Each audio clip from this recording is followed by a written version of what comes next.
ഇന്നത്തെ വീഡിയോയിലോട്ട് എല്ലാവർക്കും സ്വാഗതം. ഇന്നത്തെ റെസിപ്പി എന്ന് വെച്ചാൽ യൂട്യൂബിൽ ഫേസ്ബുക്കിലൊക്കെ വൈറലായിക്കൊണ്ടിരിക്കുന്ന മസ്ക ബണ്ണിൻ്റെ ഇറാനി ചായയുടെ റെസിപ്പിയാണ്. ഈ മസ്ക ബണ്ണ് ഇറാനി ചായയും കൂടെ ഒന്ന് കഴിക്കണം, പൊളി ടേസ്റ്റാണ്.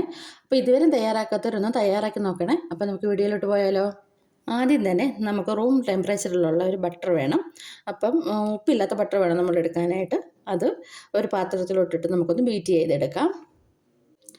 ഇത് നല്ലതുപോലെ ഒന്ന് ബീറ്റ് ആയതിന് ശേഷം ഞാൻ അതിനകത്തോട്ട് ചേർത്ത് കൊടുക്കുന്നത് നിർബന്ധമില്ല, എന്നാലും ഇതിടുമ്പോൾ ഒരു പ്രത്യേക ഒരു ടേസ്റ്റാണ്. അത് ഒരു ഏലക്കായും ചെറിയൊരു കറുവപ്പട്ടയും കൂടെ പൊടിച്ച് ഒരു പിഞ്ച് ഇട്ട് കൊടുക്കണം.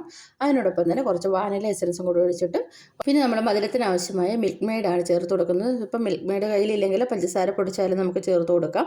ഒരുപാട് അങ്ങ് ലൂസായി പോകലും ഇതാ ഈ ഒരു പരുവത്തിന് വേണം ക്രീം കിട്ടാനായിട്ട്. ക്രീം എല്ലാം റെഡിയാക്കി മാറ്റി വെച്ചതിന് ശേഷം നമുക്ക് ഇറാനി ചായ റെഡിയാക്കി എടുക്കാം.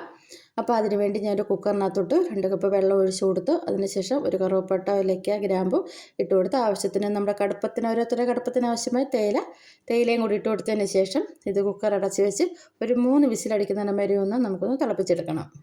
ഇവിടെ ഞാൻ ഇനി പാലാണ് തിളപ്പിക്കുന്നത്. 2.5 കപ്പ് പാലെടുത്തിട്ടുണ്ട്.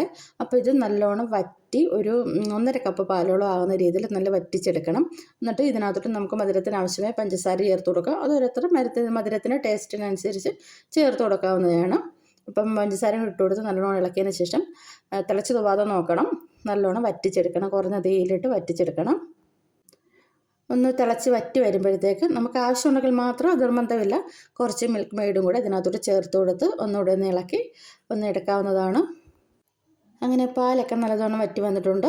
നമ്മുടെ ഇവിടെ കുക്കറിൻ്റെ ആവിയെല്ലാം പോയിട്ടുണ്ട്. നമുക്ക് നോക്കാതെ നല്ല കടുപ്പത്തിനായിട്ടുണ്ട്. അത് ഞാൻ ഊറ്റി ഒരു പാത്രത്തിലോട്ടാക്കി വെച്ചിട്ടുണ്ട്. ഇനി നമുക്ക് മസ്ക ബണ്ണ് ഇറാനി ചായയും തയ്യാറാക്കാം. അപ്പോൾ ഞാനിവിടെ ബണ്ണെടുത്ത് വെച്ചിട്ടുണ്ട്. ഇത് അത്യാവശ്യം പൊടിയുന്ന രീതിയിലുള്ളതാണ്. ഇത് ഇങ്ങനെ രണ്ടായിട്ട് കട്ട് ചെയ്തതിന് ശേഷം ഇതിനകത്തോട്ട് നമ്മൾ ക്രീം തേച്ച് കൊടുക്കുകയാണ് ചെയ്യേണ്ടത്. ക്രീമെല്ലാം നല്ലതുപോലെ അകത്ത് നല്ലവണ്ണം തേച്ച് കൊടുത്തതിന് ശേഷം ഇങ്ങനെ അതടച്ചിട്ട് പുറത്തും ഇങ്ങനെ നല്ലോണം ഒന്ന് തേച്ച് കൊടുക്കണം. അങ്ങനെ ഞാൻ ബാക്കിയുള്ള ബണ്ണിനെല്ലാം ഇതുപോലെ ക്രീം തേച്ച് കൊടുത്തിട്ടുണ്ട്. വളരെ വേഗം തന്നെ നമുക്ക് റെഡിയാക്കാൻ പറ്റുന്ന ഒരു ഐറ്റമാണ് കേട്ടോ. അപ്പോൾ അതിനുശേഷം ഞാൻ ഒരു അര ഗ്ലാസ് പാലിനകത്തോട്ട് നമ്മൾ എടുത്ത് വെച്ചിട്ട് ആ ഒരു കപ്പിയും കൂടെ ഒഴിച്ചു കൊടുത്ത് മിക്സ് ചെയ്ത് കുടിക്കാവുന്നതാണ്. അപ്പോൾ ഈ മസ്ക ബണ്ണിൻ്റെ ഇറാനി ചായയുടെ റെസിപ്പി നിങ്ങൾ ഇതുവരെ തയ്യാറാക്കി നോക്കിയില്ലെങ്കിൽ ഒന്ന് തയ്യാറാക്കി കഴിച്ച് നോക്കണേ, പൊളി ടേസ്റ്റാണേ. അപ്പോൾ എൻ്റെ ഈ വീഡിയോ നിങ്ങൾക്ക് ഇഷ്ടമെങ്കിൽ ഒന്ന് ലൈക്ക് ചെയ്യുക, കമൻറ്റ് ചെയ്യുക, നിങ്ങളുടെ ഫ്രണ്ട്സിലോട്ടൊക്കെ ഒന്ന് ഷെയർ ചെയ്ത് കൊടുത്ത് സപ്പോർട്ട് ചെയ്യുക. അടുത്തൊരു വീഡിയോ ആയിട്ട് വീണ്ടും കാണാം.